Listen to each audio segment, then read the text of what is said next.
Well, it's HomeBrew Wednesday number 40. Only 12 more to go to the big year. Well, will be another. Oh, what's happened there? Oh, the camera doesn't like me moving too fast. Fuck you, camera. Anyway, we have an empty glass. We need to remedy that. We have Sean from the brewing shed. HomeBrew beer mail. Golden Combine. And we have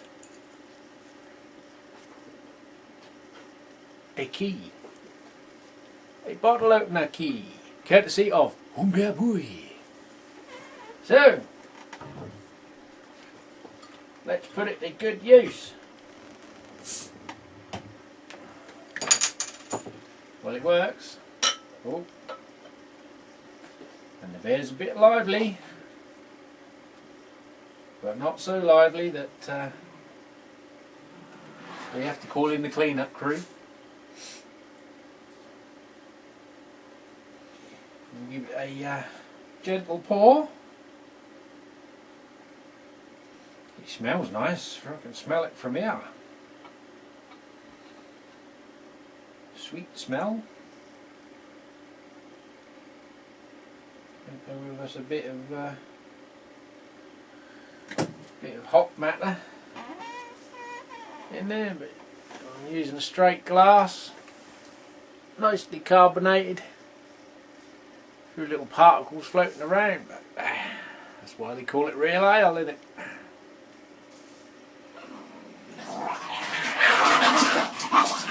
And that's what we call Jack Russell wrestling.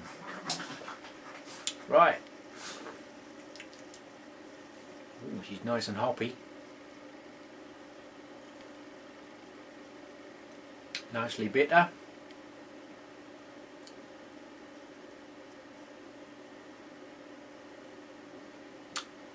And a little overtone of or undertone of sweetness. You can see she's clear. I did think there was a slight haze when I looked at it in the bottle, but there was a very slight hue on it, but nothing. And there's just a few little particles bouncing up and down on the carbonation there. Good effervescence. Yeah, I like this one, Sean. I like the hops on it. Reminds me a bit of my first all grain, but obviously this is a bit more hoppy. It's got a nice mouthfeel. As you can see, the head's still holding. There's plenty of carbonation feeding it.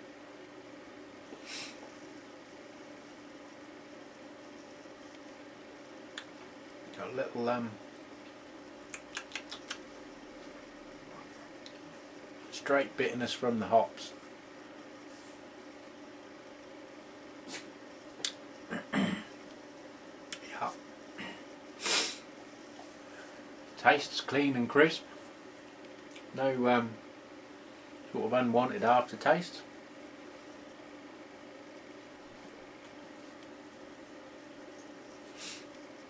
I don't know what this was based on, whether it is a... I would sort of think of this one as a take on the Golden Combine, which obviously is a rye beer, which obviously this isn't.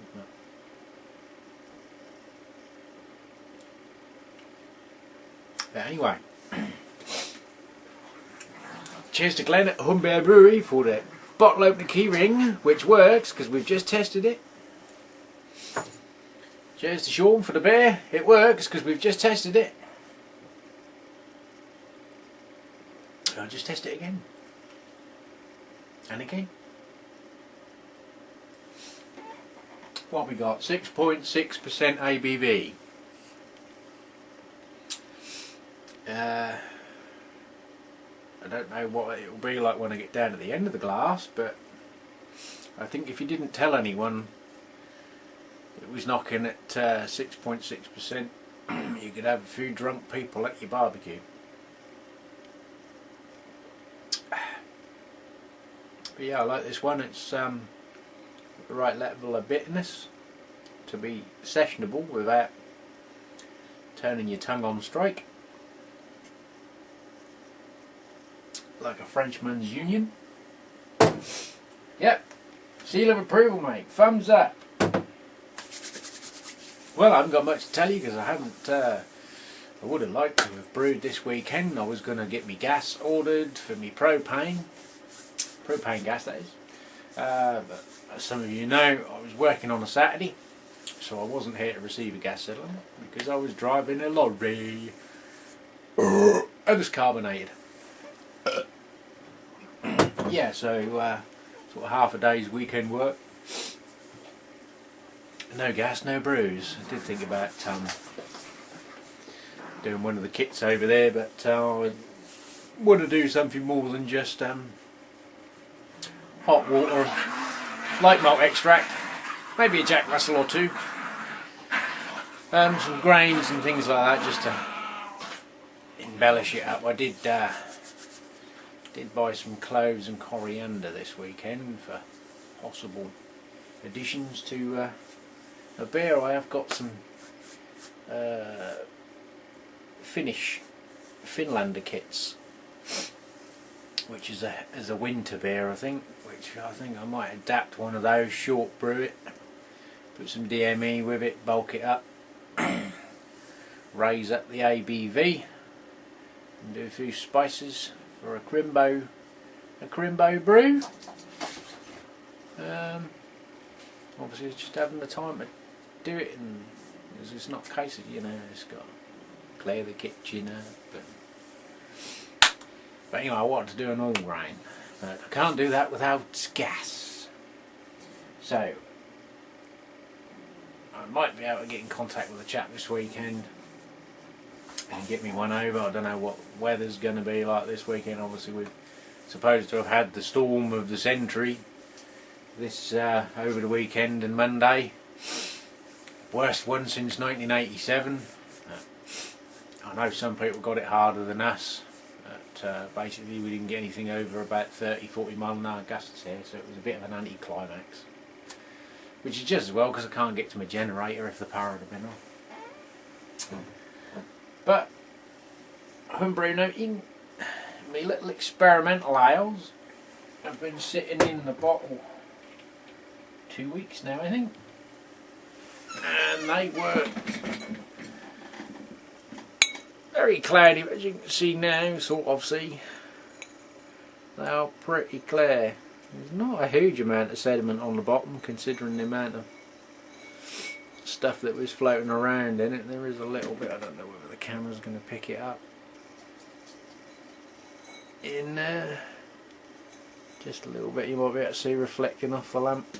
But, ooh, wrong case. Everybody people got 9 cases of beer in there, though. Anyway, trial jar sample tasted okay. So I might give one of those a go later this week just to see what it's like. Ironically, from what it's made of, it's not something I'm that keen on, but I just wanted to do it and see if it worked. I should probably have to get the wife's palate to test it more than mine. But I'll be setting them aside if they come out okay for future beer mails. And hopefully get the brew stocks up. And I have got in here, now it's not a canary's daily food intake, they are hop seeds from my hops. Because obviously I've got a lot of leaves lying on the shed floor where they were dried, and some of them contain a seed. So I'm gonna, well, I've got absolutely nothing better to do than grub around on the shed floor and extract the seed pods from hop leaves. And somewhere I've got some of these little zip bags, quite where I can't find them yet, but I'll package a few seeds up, and if anyone wants to have a crack at seeing if they'll germinate and produce you a hop plant next year. Obviously you won't get much of a yield from it year one, but year one's mainly going to establish the plant. Year two is when you get some decent croppage off it, hopefully, but we'll see. Anyway, I've got to go and add some stabilising powder to my wine and a Camden tablet, and leave that for a couple of days and sort some bottles out, get that out of the way. The mead is still bubbling away just. That's ready to be transferred to a secondary now, I think. So I'll have another, once I've cleared the wine out, I'll have another demi-john going empty again, and we can get on with some more little test batches using cherries, raspberries and whatever else I can find to brew. Anyway guys, I'm going to leave you with that because I can't waffle on any longer. You've probably already changed channels. So, to the future of brewing. May there be some. Ha ha. Famous last words, as I say every bloody week. I'm going to start rambling and ranting. Cheers, catch you next week. I'm gone.